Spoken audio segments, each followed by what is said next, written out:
All right, how's everyone doing? I'm Rich CELENZA. Thanks for checking out the Rich CELENZA Show. WTF are you talking about? So I'm actually back in the car doing the podcast. I am heading from South Dakota to North Dakota, and it's freezing, actually. We're heading into the end of November. So anyways, I was going to do some videos. I like to do videos when I travel all over the country. I have a YouTube page and a Mastering Self-Confidence program. But for the YouTube page, I like to put up different videos of all unique places I'm going to and try to help people find things that are affordable and unique. And not against South Dakota, I really didn't have a lot to work with as far as, I guess you could say I do malls, restaurants, coffee houses, gyms.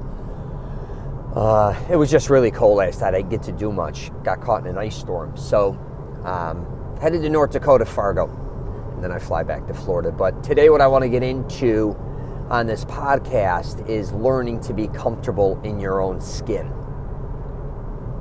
And I know a lot of people think they're comfortable in their own skin, but when they find themselves in certain situations, they kind of unravel. You can kind of tell, and all of a sudden they're not really that comfortable. And I think, I talked about this before. You were born with not an option, right? And then as you get older, you have really one option: to live or die. You could kill yourself, or you're going to live. And then eventually death is going to hunt you, and you're going to die regardless if you want to die or not. At least as of right now. I don't know scientifically if things are changing. Maybe people know something I don't know, but usually that's how it goes.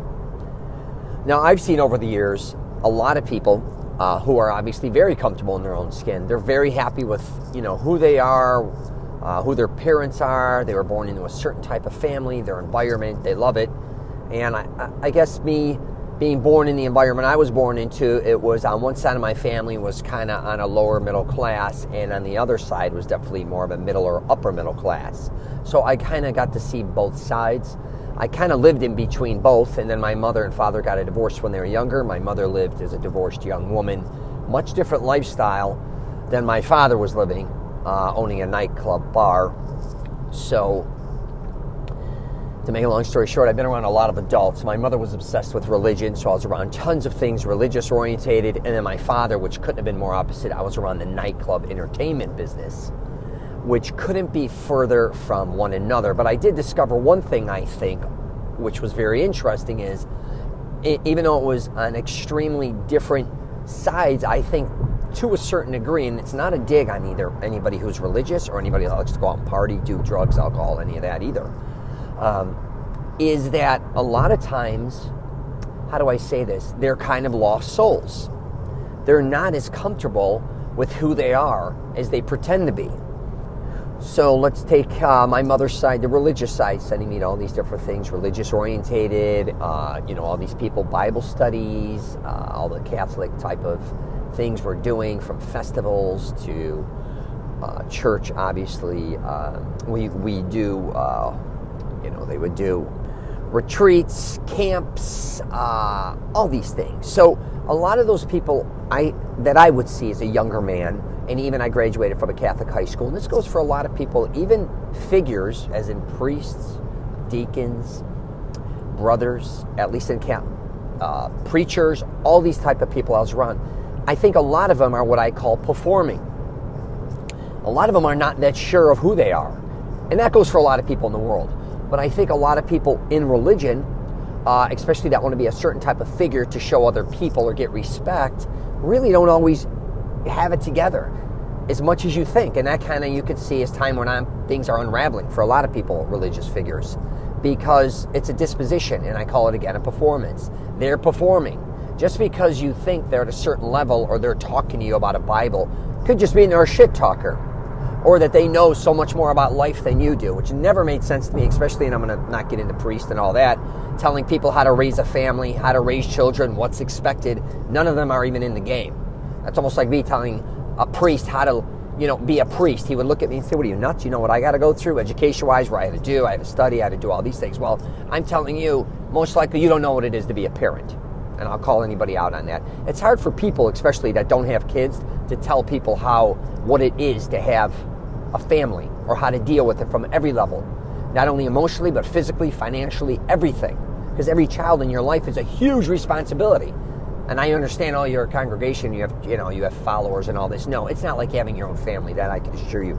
I'm not going to get into that anyways on this podcast, but my point being is, it's not just religious figures, it's people that follow a lot of people in religion. Again, I'm not against that. I think it's wonderful if people believe in God. I actually do as well.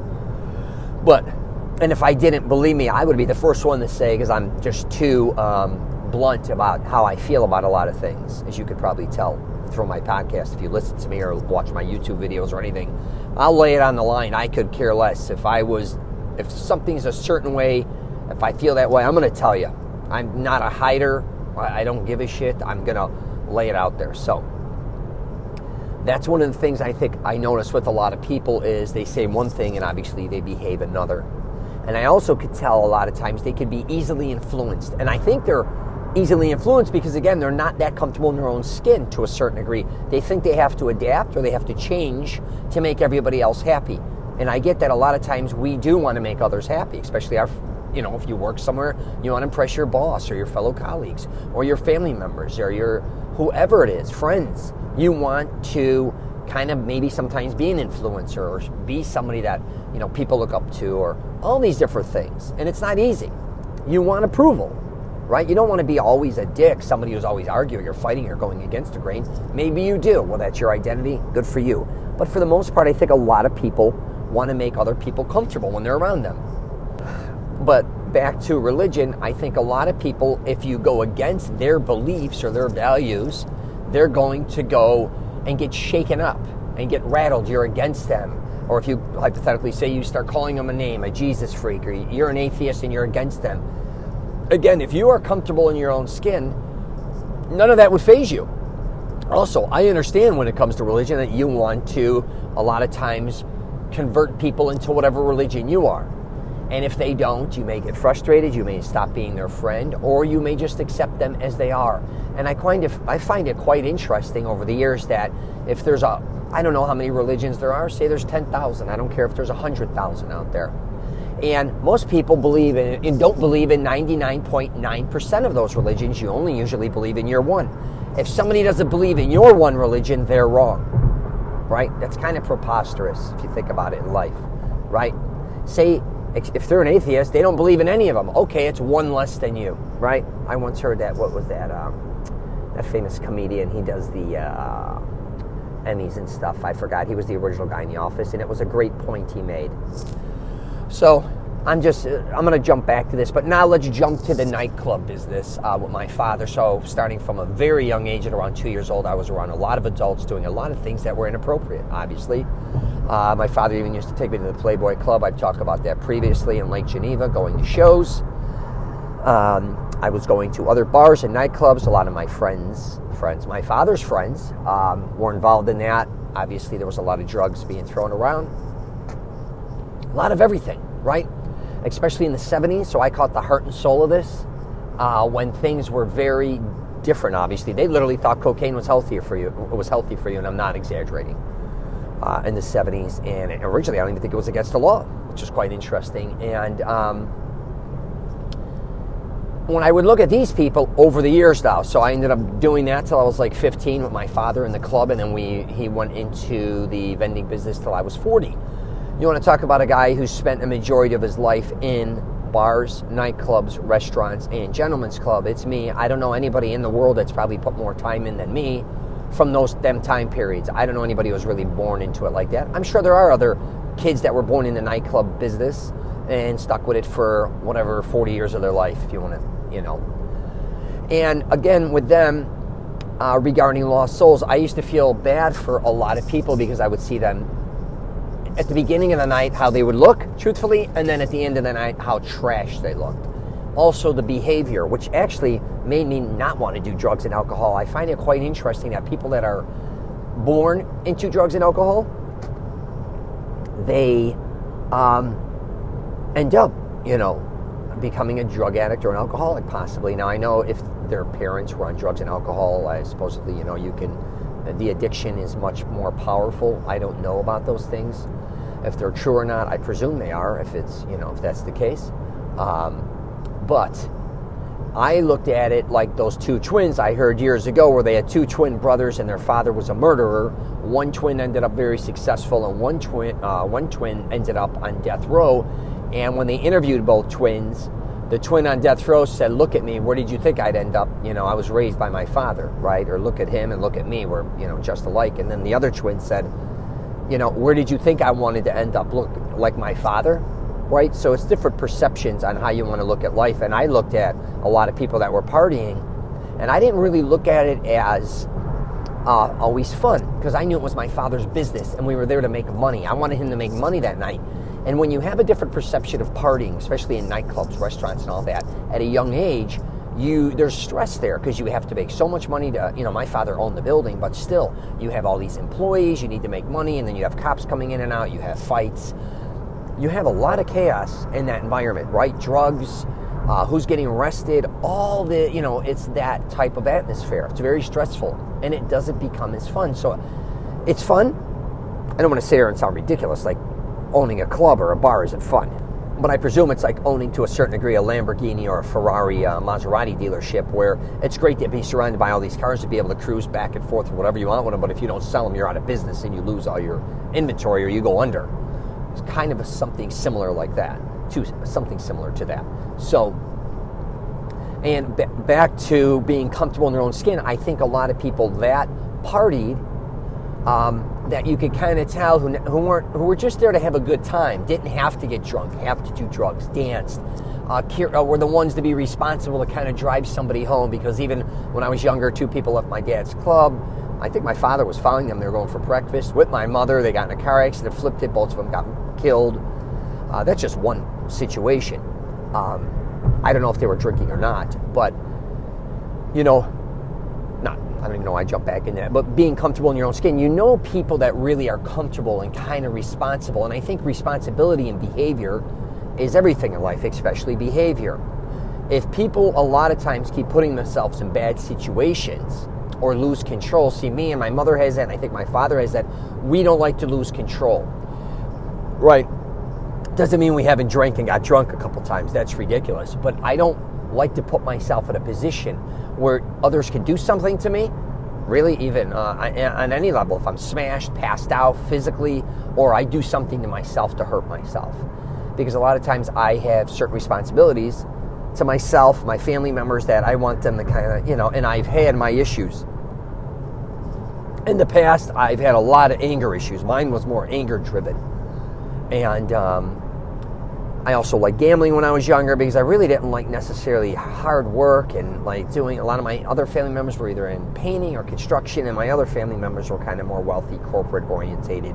I didn't know where I fit. I just kind of fit on the streets, and I know I didn't want to kill myself, but I liked making money, and basically I only liked hanging in restaurants, bars, and nightclubs.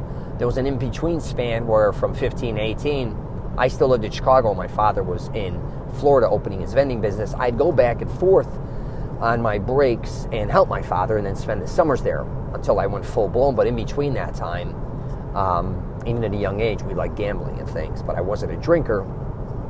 And that's another component I see a lot of times, even with being around a lot of gamblers, is how comfortable, again, are they in their own skin. An addiction, I sometimes really, I've been seeing and watching a lot of studies on addiction, it being a disease and all these things, and it's really hard, I think, for anybody to really understand what somebody else goes through. And I'm not an alcoholic or drug addict. I've been surrounded by them, including a lot of my close family members and friends. A lot of them have even died from drugs, alcohol, been murdered, tons of different things. And that does not make them bad people. A lot of them were incredible people. The thing is, you do sometimes run out of patience, and I don't think a lot of times when you do have addictions, you're affecting, obviously, everybody else's life, but you're really consumed in your own. And again, how comfortable are you in your own skin? You may be 100% comfortable in your own skin and say, hey, like a lot of rock and roll stars, hey, I'm not a drug addict, I just love doing drugs, right? I have the money to do it, I don't kill myself, I don't affect anyone else. Hey, I get it. That's at least you know who they are, what they stand for. But when you start having addiction where people start hurting other people in their family, stealing from them in those type of situations, that's really self-centered and selfish to a certain degree, in my opinion. And again, I don't know how comfortable they are in their own skin, because usually when you're sober and then when you look at when you're fucked up, you're two different people, right? For the most part, if you ever get a chance, or I don't know, somebody like if you do drink a lot or you get smashed or do drugs, have somebody videotape you for a while, and then look at yourself. And I know that sounds crazy, like you're going to be like, why would I do that, or whatever, or I've done that, it's whatever, But sit down and have a conversation when you're smashed with somebody, like have them just kind of interview you. And a lot of things, I call it truth potion, you'll start telling them a lot of things. And I think a lot of truth comes out about how you feel about yourself and how you feel about others. You're just always kind of suppressing it. Does that mean you're not comfortable in your own skin? No. What I'm saying is I think a lot of people need to vent, or they're escaping something. Obviously, a lot of times if you're sober, this is just my theory again, it may be crazy if you're sober a lot, or you're just living a regular style life and say an injury happens, hypothetically, you're getting a car accident, you start taking pills and they start to make you feel better, and you see these people become addicted to opioids or all these different things. What happens, I think, eventually is it's not that they always feel better.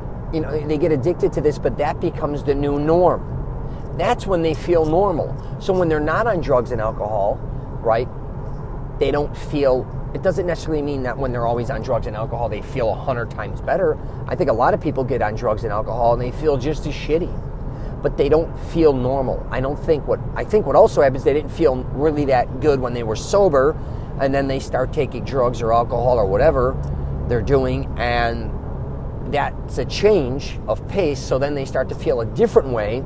Then I think eventually, which they keep looking for that certain high you always hear about, but then that becomes boring as well and not that comfortable. So now they're not comfortable there, they're not comfortable when they're sober, and then kind of where do you stand in life? And I think a lot of people, again, they just haven't really realized, and it's easy for me to say I'm not a drug addict, alcoholic, but to really analyze what's going to make them happy and what's not.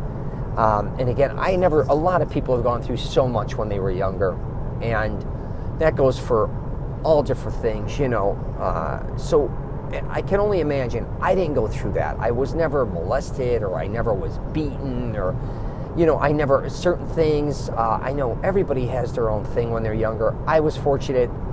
I know a lot of people that weren't. So I don't want people on my podcast to think, hey, Rich, you didn't go through it. You're an asshole. You don't know what you're talking about. This is just what I think or how I feel about these situations. And I can only really talk about it from a point of view that what I've been through.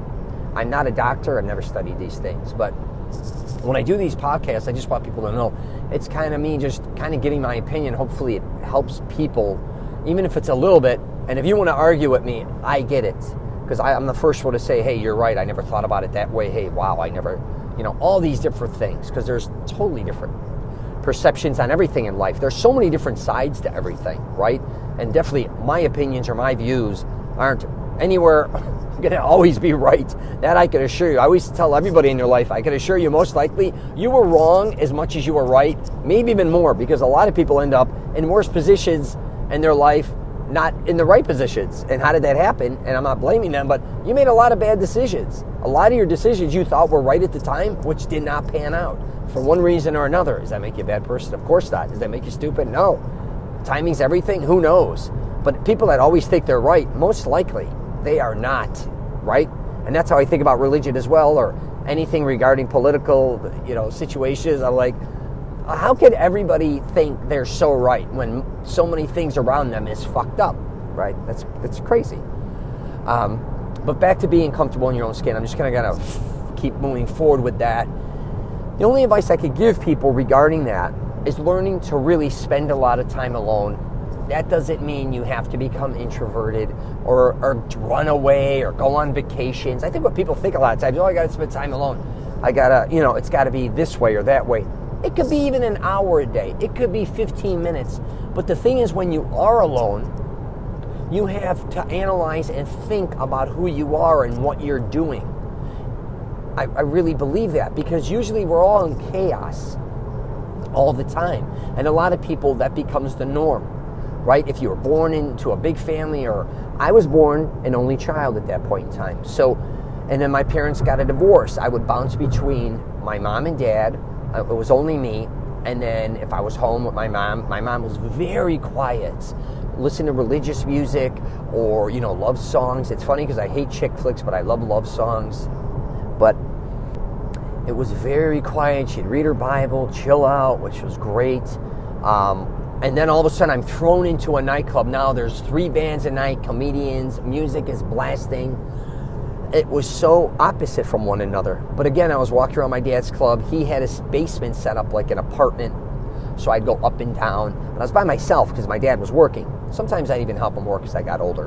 But for the most part, I had to mind my own business, obviously. But as time went on, I really had time to be alone. And even at a young age, I started to analyze like this or that. And sometimes, I'm not going to lie, it was boring, but it was really cool because I always got in my own head. And even as I got older, so if you took the last 10 years of my life, I've spent a lot of time traveling for work. I was able to write a couple more books. And before that, I was always with my kids, which was wonderful. We lived in Orlando, Florida, constantly on the go. We had tickets to Universal Studios, Disney, Wet n Wild. We did everything. I mean, I had season tickets or year-round tickets to everything. All we did, it was the beach, flying to Chicago, California. We were on the go. But after I got divorced, I spent a lot of time alone. Even the first year, I didn't even want to date anybody. I just wanted to, again, figure out, who the fuck am I? Like, I started to become uncomfortable in my own skin. And I think that's what happens when that happens to people, is they want to almost escape who they are, but you can't. I was aggravated with myself. Now, I'm not a type of person that, I wasn't like caught up in saying, hey, I'm extreme. When I get depressed, I get aggravated. I have I don't know what that is. I get very upset and mad, more or less than boo-hooing and sitting around. I'll go to the gym more. I'll work out heavier. I get crazier. It's like the flip side of things. I don't know if that's just the way I'm programmed. A lot of my family members on my mother's side were very anger-driven. We get things done, but we get huffy-puffy, I call it. But I really had to figure out at that point in time, how do I get back to being myself? Because I also kind of slid into a Mr. Mom situation that I despised. And I loved doing everything with my children. But I didn't like people perceiving me that way. Like, oh my God, it's always you and your kids. Wonderful. You're the best dad, I always heard. And then I ended up becoming close friends with another guy who was in the same situation with 2 daughters, which was fun. It was a blast. I love him. He's a close friend of mine. I don't think either one of us really felt that comfortable after time went on, year after year. Both of our wives were working a lot, but we just had the personality. We had a lot of fun with our kids. But again, I had to be honest and even tell my mother and my father, said, I don't like the role I'm in this situation. I don't like what I've kind of become. I wanted to go make films, which I was doing, and then after making films, I didn't know if I still kind of wanted to make films, but after doing basically 2 feature films, writing, directing, producing them, and then working on a third, my identity became Mr. Mom meets filmmaker. And I didn't even really like the filmmaker thing because I wasn't making any more films for a couple years, and then everybody kind of relates you to it, and then you're trying to raise funding and you're getting aggravated, like you're kind of caught in the middle. And I just wanted to write screenplays then for a couple years, which worked out well. I wrote like 2 pilots, 2 features, option 1, a lot of hard work. And then I was kind of exhausted from the film industry, and I really hit the wall and said, you're not making movies. Even I started another job traveling, visiting a lot of different locations for luxury retail brands, doing photos and things, which was cool, kind of kept me busy. I was alone a lot, and I just said, I want to write a book, which sounds crazy. I wrote a book called The Model Bible, then I wanted to write another book. I had a lot of free time on my hands, but for 10 years, basically the last 10 years, I've been alone for probably 70% of them. If I wasn't with my kids or whoever I was dating at the time, I was alone. And it took me a long time to figure out who I really was. And we can't always wrap our identities around professions, or a university hypothetically, or a degree, or all these different things. You are who you are at that moment, and how you kind of behave and how you handle things every day of your life. Don't get me wrong, your job or your career or your business is a big part of you. But all things usually come to an end. That doesn't mean you're not going to be in business for the rest of your life. But a lot of times people don't even know when they meet you somewhere you own this business, unless you're one of those guys who's constantly pitching who you are. You know these guys, if they're salesmen, they never shut the fuck up trying to have you buy their shit, or they want their whole identity to be wrapped up in their car, their home, the way they talk. It's always a pitch, or it's always try to, kind of make themselves sound a certain way. I'm just talking about if you're just sitting across from somebody, having a conversation, do you know how to listen to them? Are you interested? If you're single, when you go out on dates, how do you treat women? How do you treat your family members, your friends? And it's not just always about money. Are you that type of person who is, dependable and people can trust you? That's what I'm talking. Like, we all have people always talking behind our backs. And I've realized, if you're poor, they're going to talk shit, you're poor. If you're wealthy, they're going to talk shit, you're wealthy. If you're in the middle, they're still going to talk shit about you. It doesn't matter. People are going to talk shit about you no matter what. You could be the greatest guy in the world. They're going to find something wrong with you. Okay? So, back to you having to really be comfortable in your own skin. If you could just shut the outside noise and become truly who you are and comfortable with, that takes time. And I don't think people realize how much time that takes. That doesn't happen over a weekend. It's not like saying, oh, I decided I'm going to be an actor. Oh, cool, I'm going to take acting classes. Now I can walk around and say, yes, I'm an actor. Yeah, that sounds good, but that's just something you're going to do. It's really not truly who you are, if that makes sense. That's a career eventually, or that's performing. I'm talking when you're just sitting at home alone, if you have a wife or you have kids. Again, how comfortable are you around these situations? And a lot of people aren't. And really, it takes time to heal. You may have a lot of things that happen in your life that piss you off, and I go through that with my father a lot of rehashing, living the past that upsets you. Again, that could be a divorce, it could be a breakup, it could be a death, it could be many things, and we're always carrying all those anchors. I call them anchors. You're pulling all these anchors, and they're slowing you down, where you really just got to, again, take a step back, figure out what really makes you happy. And I think what makes most people happy or makes them comfortable is small little things, right? And kind of what I would call is kind of less stressful things. I did a podcast called Keeping Up with the Jagoffs instead of Keeping Up with the Joneses, because a lot of people, I think, again, want to wrap their identity up around a lot of things that are very extravagant, which is wonderful. A big house, sports car, Mercedes, whatever the hell it is, travel all the time, whatever it is. And they don't realize all the things that are attached to that, all the stress, all the financial stress. And then if things don't go always right, then you're rocked. You know what I mean? You're emotionally rocked. You're financially getting destroyed. You're putting all this stress on you. And you find yourself again in a situation where you're desperate, which I call death-sprite, because then you're literally dying of just stress and everything around you. You're not dying, but you feel like you are at times. But if you just start doing small little things that make you feel good, and it could be a cup of coffee that you like. But if you want a cup of coffee for $5 and someone says don't spend the money, don't go to Starbucks, go to McDonald's. If you want to do Starbucks, do Starbucks. If that's what's going to make you feel happy inside, and that can be anything, as long as it doesn't hurt you. You want things to slowly but surely help guide you and build confidence, and again, make you feel comfortable with the decisions you're making. Because when it comes to really being comfortable in your own skin, it's the decisions that you continuously keep making, I think, that either make things better or easier on you, or destroys you. I mean, life really comes down to two. It really does. Are you going down this road or that road? And again, we have good days, bad days. I go through a whole thing with a podcast. Good months, bad months. I don't care who you are, right? You're not gonna all of a sudden live a life where, maybe you will if you go live on an island by yourself where nothing can affect you. But if you have friends, family members, colleagues, everything else, they're doing things that affect you every day of your life.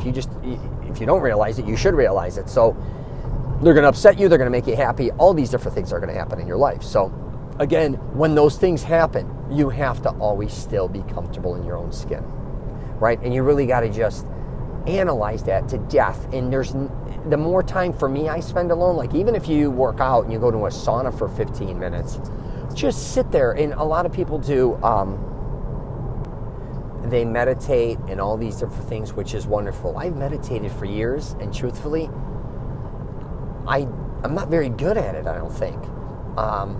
I know I can do it. A lot of times it puts me to sleep, but a lot of times I think I have programmed my own mind where I almost can step outside myself. I'm looking at myself, or I'm having a discussion with myself, and I'm really analyzing it. I don't know if that's a different type of meditation, but it's not like meditation where you shut yourself down, I guess you could say. And I get that too, and I can do that. But a lot of times I'm alone so much that I'm so good at that, that's not even fazing me anymore, if that makes sense. That's just me, where I think a lot of people are in a lot of chaos, good or bad, and they just need that time, like, oh, I just need to do that right now. Give me 5 minutes, give me a half an hour, give me 15 minutes. Wonderful. That's better than nothing. But again, get by yourself, just relax, or even sit in front of a mirror if you want for a few minutes and just say, hey, what's going on? Like, if you were talking to yourself, and I think a lot of people don't do this, but if you had a friend like yourself, what advice would you give them? But really think about it. Don't just say it. Don't be like kind of corny with it either. Really analyze what type of person you are and really figure out what's going to make you happy. And you know what? Some people just won't be happy. That's who the fuck they are. Some people are miserable. They are who they are. Maybe sometimes being miserable is what makes them happy. They don't realize it. Or sometimes people that complain a lot. That's their identity. That's how they get attention. That's what they're comfortable with. Some people on the other end want to be, alpha, that just want to kick it in the ass. They want to be looked upon differently than somebody who's a victim, right? That's their thing, right? I get it. But if you really want to figure out how to become, I think, comfortable in your own skin, the only one who's going to really figure that out is yourself. I understand maybe going to a psychiatrist and a shrink would be wonderful. You discuss certain things. That's up to you. One of my closest friends has a PhD in psychology, and who helps me, is my production partner. And I always talk about how fortunate I was to have him in my life, because he always called me out on my bullshit. And I like calling other people out on their bullshit, but I really wasn't a lot of times calling myself out on my own bullshit. And you got to realize, for the most part, like a lot of us, we have a lot of hang-ups. A lot of shit we do is really kind of fucked up at times. Because no one is perfect. A lot of us bullshit, manipulate. We do certain things and say certain things we probably regretted. It's just life, right? It is who we are, right? But if we work on trying to fix that, the things we really didn't like what we did, if we try to work on those, because I think that's something also that a lot of us carry, like, I can't believe I did that. Why did I do that? Or why did I make this move? And then it kind of, again, paralyzes us. It's almost like bad credit, and you had to file bankruptcy, and you carry this shit around for 10 years of your life when, you know what, it's over. You made some moves, or you moved into a home, you couldn't afford it after a while, and they foreclosed, and you hear like 20 years later people saying, you know what, I had a beautiful home, then I lost it, this and that. You probably couldn't afford it in the first place, that's why you lost it. Not to be an asshole, you were making bad decisions. Or you thought your money would always be always coming in a certain way. Like you never thought the economy would change, or you never thought your job would change. All these different type of things, you probably knew it. You just kind of, what I call, play stupid. If you play stupid with yourself, you're going to end up stupid, right? I just believe that. You can bullshit everybody in the world, you can't bullshit yourself. I talk about it all the time. So, where are we at here? All right, we're over half an hour. I'm going to wrap it up. Hopefully I didn't offend anybody. That should be my other slogan, Jesus. But, again, I really just want to help people. I'm just giving them my perception on what I think might be able to help people. If you disagree, I get it. I disagree with myself all the time. Sometimes I'll say things, and then literally a week later I'll be like, what the fuck was I talking about? I don't believe that anymore. And that's another thing I think people got to be honest with themselves. A lot of your opinions now, they don't mean shit later, because things change all the time. Like I'll think something is this way, and then I'll read a study or hear something, and it's factual, and I'll be like, God, that was right. I was wrong. How did I miss that? It's almost like anything else when you're training. Like I'll do something working out for long periods of time, many, many years, and then I'll go see someone do something like, oh my God, how did I blow that? Like I should have known how to do that correctly, or it was something I did years ago that I forgot how to do. And then I'm complaining I'm not getting the results I wanted. So again, be honest with yourself and learn how to apologize, not only to others if you're doing something wrong. Apologize to yourself, or be open-minded to say, you know what, I thought this was right, but this was probably wrong. All right, anyways, you get a chance, check out my YouTube channel. It's just my name, Rich CELENZA. I got a Mastering Self-Confidence program that I try to help men and trying to help them find the woman of their dreams, even if they've been to a bad breakup or divorce, or women for that matter. What else do I got out there? You're listening to my podcast. I got a bunch of crazy stuff going on. I forget after I get off this, and I'm like, I should have mentioned this or that. But all right, well, take care, and I wish you nothing but the best.